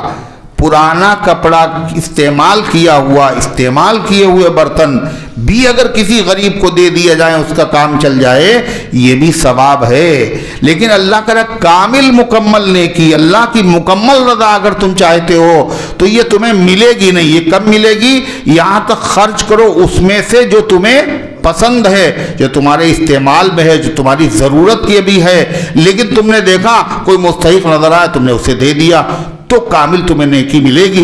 اللہ نے یہ فرمایا. اب قرآن کی آیت نازل ہوئی, صحابہ کا حال کیا تھا؟ وہ تو عمل کے لیے بےتاب رہتے تھے. جیسے یہ سنا اب ہر صحابی غور کرنے لگا سب سے زیادہ ہمیں پسند کیا چیز ہے. تو ایک صحابی آئے سب سے پہلے, ان کا نام تھا حضرت ابو دحداح رضی اللہ عنہ. کہنے اللہ کے رسول ہاتھ بڑھائیے. آپ حضور نے ہاتھ بڑھایا. اللہ نے قرضہ مانگا ہے, اللہ نے پسندیدہ چیز مانگی ہے. خدا کی قسم میرا ایک باغ ہے, 600 درخت ہیں کھجور کے, مسجد نبوی کے بالکل سامنے, وہ سب سے پسندیدہ باغ میرا ہے. اے اللہ کے پیغمبر ہم گواہ بناتے ہیں آپ کو, ہم نے اسے اللہ کے راستے میں دے دیا, آپ جہاں جی چاہے خرچ کریں. تو حضور پاک صلی اللہ علیہ وسلم بھی اس باغ میں جاتے تھے اور پانی بڑا شاندار اس کا تھا, حضور پیتے تھے. آپ نے کہا واہ واہ کیا بہترین سودا ہے تمہارا. اب اس کے بعد آئے, ان کی بیوی بچے سب اسی میں تھے. کہلے باہر نکلو, سامان نکالو یہاں سے, ہم نے اللہ کے راستے میں دے دیا. بیوی بھی جیسے میاں ویسے بیوی. کہلے کیا اچھا سودا کیا آپ نے. اور یہاں کہلے تقویٰ سوچ رہا ہے تمہیں. ڈانٹ پڑتی. وہ تو سب ہم ہوئے، تم ہوئے کہ میر ہوئے، اس کی زلفوں کے سب اسیر ہوئے. جیسے ہی صحابہ ویسے ہی صحابیات، جیسے شوہر ویسے ہی بیوی. اب اس کے بعد حضور پاک علیہ السلام نے فرمایا دیکھو ایسا ہے، یہ مال بہت اچھا ہے، باغ بہت اچھا ہے، یہ جو ہے اپنے چچاداد بھائیوں میں بانٹ دو. کس کو دے دو؟ چچاداد بھائیوں کو. مطلب اللہ کے نبی بتانا چاہتے ہیں جو غریب کو دیا جا رہا وہی صدقہ نہیں ہے. ضرورت مند رشتہ داروں کو جو دے دیا جائے وہ بھی صدقہ ہے، اور اعلیٰ درجے کا صدقہ ہے، اس میں ڈبل ثواب ہے. کون سا؟ ایک صدقے کا اور ایک صلہ رحمی کرنے کا، جس میں ڈبل ثواب ملے. آدمی وہی کاروبار کرتا ہے، مگر یہاں آدمی دوسرا کاروبار کرتا ہے، دور والوں کو دیکھ رہا، قریب والوں کو نہیں دیکھ رہا. یہ تو ان کا ہو گیا. اس کے بعد دوسرے صحابی آ گئے، ان کا نام تھا حضرت زید ابن حارثہ، آزاد کرتے غلام، پہلے ایمان لانے والوں میں سے. اے اللہ کے رسول، اللہ تعالیٰ کہہ رہا جو پسندیدہ چیز ہو وہ صدقہ کرو. میرے پاس سب سے پسندیدہ میرا یہ گھوڑا ہے، بہت پسند ہے، یہ میں اللہ کی رضا کے لیے صدقہ کر رہا ہوں. حضور پاک صلی اللہ علیہ وسلم نے وہ گھوڑا لیا اور لے کے حضرت زید ابن حارثہ کے سگے بیٹے حضرت اسامہ کو دے دیا. جب اسامہ کو دیا تو حضرت زید جو تھے وہ اداس ہو گئے. کاہے کے لیے؟ ہم نے دیا تھا، اور بتائیے پھر میرے بیٹے کو دے دیا، پھر گھری میں چیز وہ آ گئی، یہ کیسے صدقہ ہوگا؟ آپ نے فرمایا زید تم نے جو دیا اس کا ثواب تمہیں مل گیا، اور یہ اسامہ کو پہنچ گیا، یہ اس کے مستحق ہیں، تمہارے ثواب میں کہیں سے کمی نہیں آئے گی. مگر یہ مسئلہ فرض صدقے کا نہیں. خوب کان کھول کے سن لو. پتہ یہ چلا زکوٰۃ جتنی نکلی وہ بیٹے کو دے دی. زکوٰۃ کا مسئلہ نہیں ہے. زکوٰۃ تو اپنی 4 رشتہ داروں کو نہیں دی جا سکتی ہے، یعنی جن سے وہ پیدا ہوا ان کو نہیں دے سکتا، ماں باپ وغیرہ کو. جو اس سے پیدا ہوئے ان کو بھی نہیں دے سکتا. شوہر بیوی کو نہیں دے سکتا، اور بیوی شوہر کو نہیں دے سکتی. لیکن نفلی صدقہ شوہر بیوی کو دے سکتا ہے، اور خالی شوہر نہیں سوچتا ہے، بیوی بھی شوہر کو دے سکتی ہے. بیوی بھی شوہر کو دے سکتی. حدیث میں آتا ہے کہ حضور پاک صلی اللہ علیہ وسلم نے بیان کیا یہی صدقے کا فضیلت. تو عبداللہ ابن مسعود رضی اللہ عنہ کی بیوی آئی، اور انہوں نے عبداللہ ابن مسعود سے کہا حضور نے یہ بتایا ہے صدقہ کرنے کو، رشتہ داروں کو کرو تو زیادہ ثواب ملتا ہے. اگر ہم آپ پر خرچ کر دیں، آپ کی ضرورتیں پوری کر دیں، تو یہ صدقہ مانا جائے گا یا نہیں مانا جائے گا؟ آپ ہمارے شوہر ہیں اور میں بیوی ہوں، آپ کو ضرورت بھی ہے، اللہ نے مجھے نوازا ہے. تو یہ مسئلہ حضور سے جا کے پوچھا. تو عبداللہ ابن مسعود نے کہا بھائی تم ہی پوچھو، ہم تو جائیں گے نہیں. اس لیے ان کو آئی شرم کہ مطلب ہم تو شوہر ہیں اور ہم جا کے یہ مسئلہ پوچھیں. تو عبداللہ ابن مسعود کی بیوی جو ہے حضور پاک صلی اللہ علیہ وسلم کے در اقدس پر مسئلہ پوچھنے آئیں. ان کا نام تھا زینب. جب وہ وہاں پہنچی تو انہوں نے دیکھا وہاں ایک عورت اور کھڑی ہوئی ہیں، پہلے سے وہ انصار قبیلے سے ان کا تعلق تھا، اور دونوں کا مسئلہ سیم ایک ہی تھا کہ مطلب شوہر ہمارے جو ہیں ان کا ہاتھ تنگ ہے، اللہ نے ہمیں نوازا ہے، تو کیا اس میں سے ہم شوہر کا اگر ہاتھ بٹا لیں، حصہ دے ان کو کچھ دے دیں، ان کو پیسہ تو صدقے کا ثواب ملے گا نہیں ملے گا؟ اگر نہ ملے تو کہیں اور صدقہ کریں. تو یہ مسئلہ پوچھنے ہیں. مگر وہ فرماتی ہیں کہ حضور پاک صلی اللہ علیہ وسلم کی رعب اور ہیبت اتنی زیادہ تھی کہ ہر آدمی آپ سے مل نہیں سکتا تھا. تو دروازے پہ پہنچ گئے، ہمت نہیں ہوئی. حضرت بلال اندر سے نکلے. میں نے کہا بلال، حضور پاک صلی اللہ علیہ وسلم سے یہ مسئلہ پوچھو، کیا عورتوں کو اللہ نے نوازا ہو اور شوہر اگر غریب ہو وہ اس کی مدد کر دیں تو یہ صدقے میں آئے گا نہیں، ثواب ملے گا نہیں ملے گا؟ یہ پوچھو. تو اور یہ نہ کہنا، نام نہ بتانا، نام نہ بتانا حضور کو. حضرت بلال گئے. جب گئے اندر تو اس کے بعد انہوں نے کہا اے اللہ کے پیغمبر، 2 عورتیں دروازے پہ کھڑی ہوئی ہیں اور وہ یہ مسئلہ پوچھ رہی ہیں. آپ نے پوچھا وہ کون 2 عورتیں ہیں؟ اب انہوں نے تو کہا تھا نام نہ بتانا، اور اللہ کے نبی پوچھ رہے وہ 2 عورتیں کون سی ہیں؟ تو حضرت بلال نے کہا ایک تو زینب ہے اور دوسرے ایک انصاری خاتون ہے. تو آپ نے فرمایا من ای الزیانب، کون سی زینب، کون سی زینب ہے، کھولو تو. اس لیے کہ زینب نام کی ایک عورت نہیں تھی. زینب نام کی حضور صلی اللہ علیہ وسلم کی دو بیویاں ہیں، زینب بنت خزیمہ، زینب بنت جہش. حضور پاک صلی اللہ علیہ وسلم کی بیٹی کا نام زینب ہے، بڑی بیٹی کا نام. حضور پاک صلی اللہ علیہ وسلم کی نواسی کا نام زینب ہے. جشن زینب کے پوسٹر دیکھے ہیں؟ نہیں دیکھے؟ یہ زینب کون سی ہیں؟ حضرت فاطمہ زہرا رضی اللہ عنہا کی بیٹی، حضرت حسنین کریمین کی بہن. حضرت عمر رضی اللہ عنہ کی بیٹی کا نام زینب ہے. یعنی نبی کی بیٹی کا نام ہے تو یہ نام تو بہت اچھا ہوگا، بڑا مبارک ہوگا. لہذا مسلمان یہ نہیں سوچتے کہ یہ پڑوسی کے گھر میں ہو اور یہ ہمارے گھر میں ہو، چچا کی لڑکی ہے، سب کچھ نہیں. صحابہ نے یہ نام خوب رکھے. زینب کے معنی خوشبودار گھاس کے ہیں اور نام بھی بڑا خوبصورت، بڑا مبارک ہے. اور دیکھ فرمایا من ای الزیانب، کون سی زینب؟ تو کہا عبداللہ ابن مسعود کی بیوی. تو آپ نے فرمایا کہ ہاں ان سے جا کے بتا دو کہ وہ اپنے شوہروں کی ضرورت کو پورا کریں، اللہ نے ان کو نوازا ہے تو اللہ تبارک و تعالیٰ اس پر بھی ان کو ثواب عطا فرمائے گا. اللہ کے نبی نے یہ فرمایا. اب سوال یہ ہے کہ انہوں نے یہ کیوں کہا تھا کہ حضور کو نام نہ بتانا؟ یہ بھی تو ہے. کیا مقصد تھا اس کا؟ اس کا مقصد یہ تھا صحابہ سب کے سب عاشق تھے اللہ کے نبی کے، صحابہ و صحابیات ہوں. اور سچا عاشق اسے کہتے ہیں جس سے محبوب کو تکلیف نہ پہنچے، وہ محبوب کو تکلیف سے بچائے، محبوب کو تکلیف سے بچائے. صحابہ کا معاملہ کیا تھا؟ حضور صلی اللہ علیہ وسلم جب کوئی جنازہ آتا تھا تو اللہ کے نبی پہلے جاتے تھے وہاں جنازے میں، جس کے وہاں مٹی ہو گئی، بیٹھے رہتے، تیاری ہوتی، نہلایا جاتا، کفنایا جاتا، پھر نماز پڑھاتے، پھر اس کے بعد تدفین میں شریک ہوتے. تو صحابہ کے دل میں خیال آیا اللہ کے نبی سے زیادہ بزی اس پوری دنیا اور کائنات میں کوئی دوسرا آدمی نہیں، رحمت للعالمین ہے، سارے عالم کی رہنمائی کے لیے خدا نے بھیجا ہے. اتنا وقت آپ کا ضائع ہوتا ہے، حضور کو تکلیف ہوتی. چلو ایسا نہیں کریں گے، اب جب انتقال ہو جائے گا، تیاری ہو جائے گی جنازے کی، تب بلائیں گے، اتنا وقت بچ جائے حضور کا. خیر اس کے بعد یہ ہونے لگا. پھر انہوں نے دل میں سوچا اس میں بھی اللہ کے نبی کو زحمت ہوتی، اس لیے کہ جنازے میں یہاں آپ آتے نہیں، حضور کے گھر کے پاس جنازہ لے کے چلیں گے تاکہ اتنا وقت بھی بچ جائے.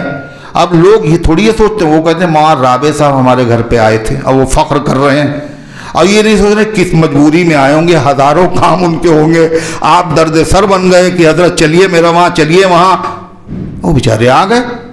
یہ صحابہ کرام ہیں، نبی سے بڑا بزرگ کون ہوگا؟ مگر اس کے باوجود حضور پاک صلی اللہ علیہ وسلم بھی چاہتے تھے کہ جنازے کی نماز میں پڑھاؤں. کیوں؟ میرے نماز پڑھانے سے، میرے نماز پڑھا دینے سے میرے امتی کی قبر میں جو اجالا ہوگا وہ کسی، یہ اس اجالے کا بدل کچھ ہو ہی نہیں سکتا. اس لیے اللہ کے نبی صلی اللہ علیہ وسلم ایک مرتبہ فرمایا، وہ مسجد میں ایک صاحب جھاڑو دیتے تھے، نہیں دکھ رہے ہیں، اب وہ معمولی آدمی تھے جھاڑو دینے والا. تو صحابہ سے پوچھا، صحابہ نے کہا وہ ان کا تو انتقال ہو گیا حضور، آپ نے مجھے اطلاع نہیں دی تم لوگوں نے؟ کہا ہم نے مناسب نہیں سمجھا، آپ آرام فرما رہے ہوں گے.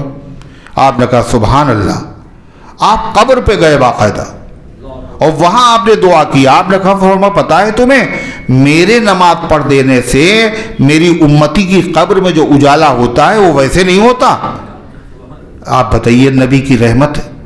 تو غرضے کی صحابہ کا مزاج یہ تھا حضور تکلیف سے بچ جائے، ہم نہیں، اور ہمارا معاملہ کہ ہمارا کام بن جائے، آپ کو چاہے جتنی تکلیف ہو. ہے نکاح میں آپ بلائیں گے بڑے والے مولانا صاحب کو، اور اس کے بعد کئے بجے نکاح پڑھوائیں گے؟ 1 بجے 1:30 بجے، کوئی مسئلہ نہیں. کہلے ہم نے آپ کو دیکھے بلایا، اوپر سے احسان بھی. بہت سے مولوی تھے، ہم کسی کو بلا سکتے، آپ کو بلایا. یہ کیا ہے؟ یہ صحابہ کرام، اللہ اتنا وقت ہوگا حضور صلی اللہ علیہ وسلم کا. حضرت سے اس کی تو ایک باقاعدہ داستان، ایک مستقل موضوع ہے.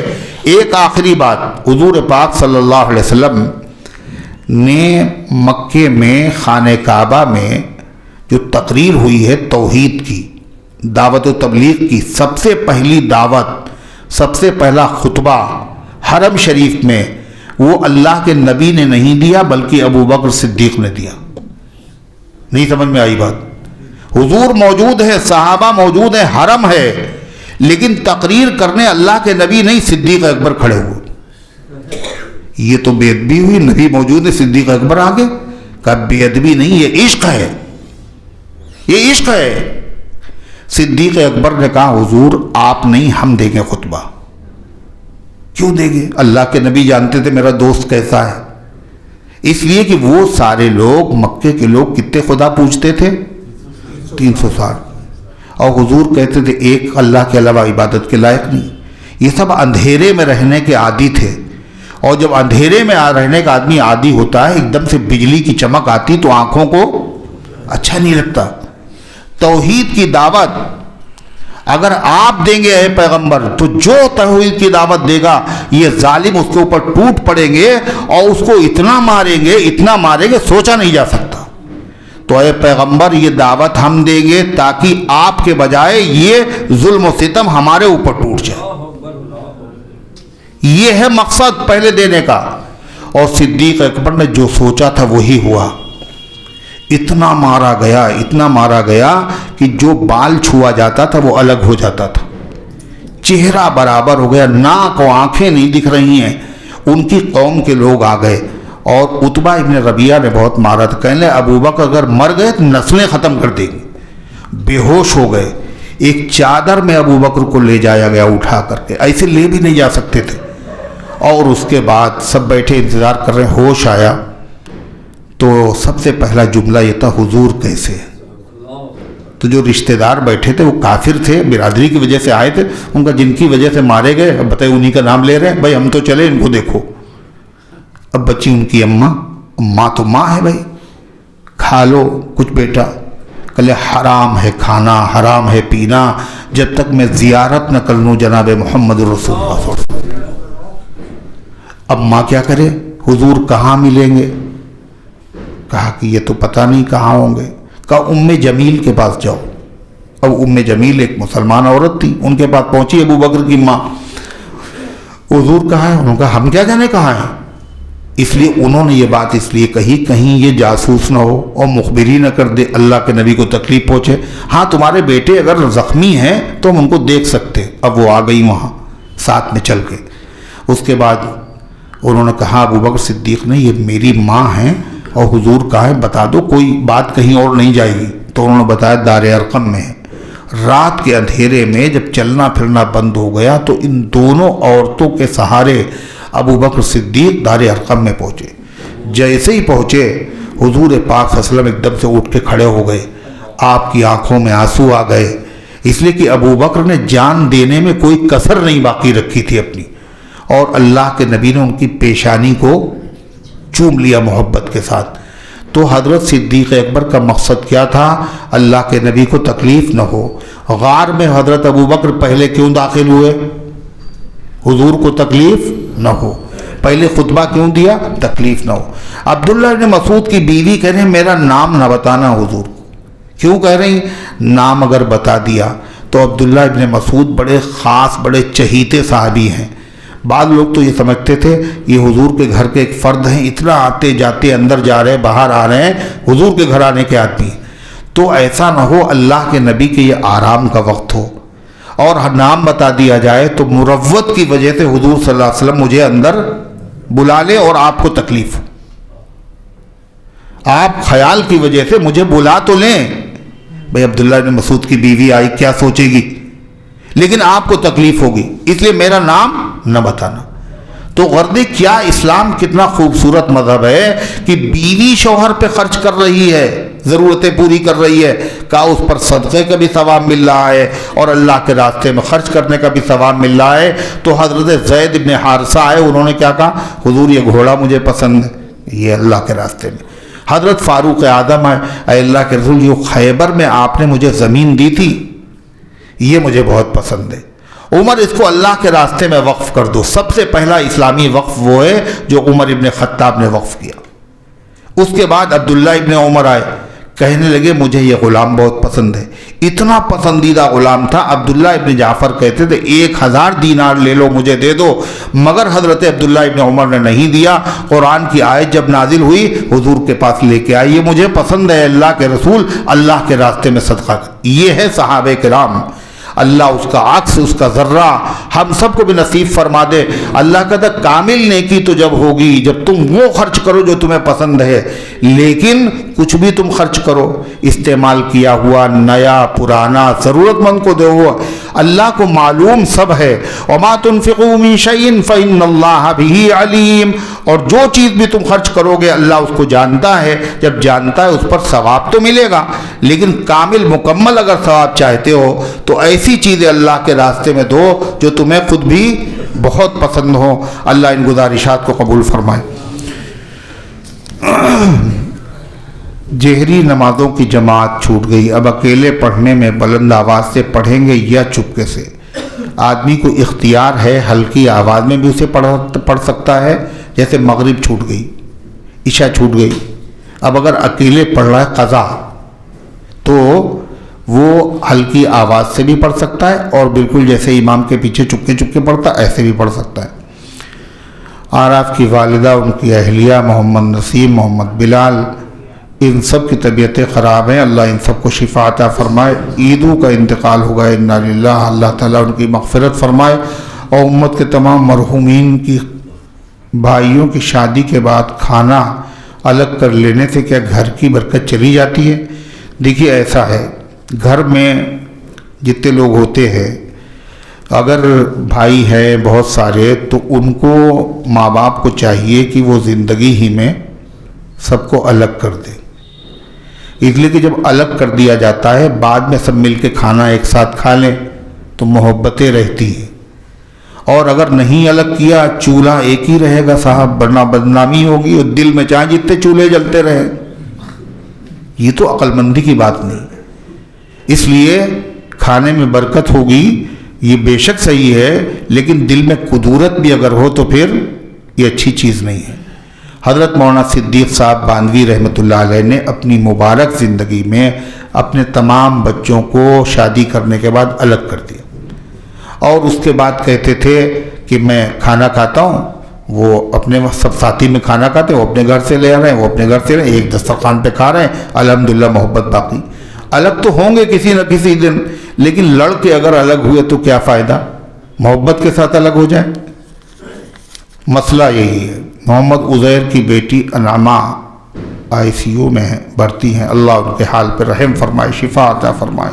اللہم صلی علی سیدنا وعلی آل سیدنا کما تحب و ترضى عدد ما تحب و ترضى، اللہم انت السلام ومنک السلام، تبارک یا ذا الجلال والاکرام۔ اے اللہ ہم سب کی حاضری کو اپنی رحمت سے قبول فرما، ایمان کامل عطا فرما، اعمال صالحہ کی توفیق عطا فرما۔ اے اللہ اس درس قرآن کو قبول فرما، اے اللہ اس کے فیض کو گھر گھر کے اندر پہنچا دے، اس کی برکت سے عقائد، اعمال، اخلاق، معاشرے کی اصلاح فرما، اس کو ہم سب کی نجات اور مغفرت کا ذریعہ بنا دے۔